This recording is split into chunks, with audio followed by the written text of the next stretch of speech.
In verband met de warmte zijn er maatregels namen in verzorgingshuizen, liek als hier bij Bruggelenkamp op de Westerijn.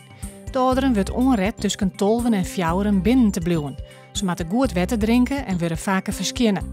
Verder houdt het huis de gedienden dicht om de warmte boeten te houden. De ING-bank in Ljouwert krijgt er tientallen banen bij. Het bedrijf sluit eind 2016 de vestiging in Arnhem en verdeelt de haast 650 medewerkers over oren filialen. Een groot part van de medewerkers verhuizen naar Ljouwert. Het gaat vooral om de IT-afdeling en het callcenter. Vanmiddag wordt het Polderhoofdkanaal tussen Nijbeets en de Veenhoop officieel openen. Er is 20 jaar actie van viert door haar jeugdzaken Oer-West. Het gevolg wie een soort vertraging en miljoenen euro's extra. Er wordt hopen op meer recreatie en dus meer werkgelegenheid in het gebied. Er is op Skilge een protte onvrede over de laatste editie van het Oeralfestival. Gewoon festivalgangers zeggen dat ze de muziek op het Griene Stroom missen.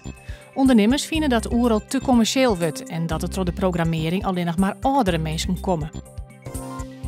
Voor het vergassen van gwozen is onjeftendienst in de provincie, het Frieske Geer en het bedrijf dat de gwozen vergast had. In de oude veen waren meer dan 1000 gwozen deermaken omdat ze voor oerlijst zorgen van Frieske boeren. Gewoon natuurorganisaties vinden dat er vreed maar de gwozen omsprongen is en haar onjeftendienst. Joen en vannacht helder waar en het blijft warm, zo'n 20 graden. Morgen tropisch warm, het wordt 32 graden en er staat amper wind.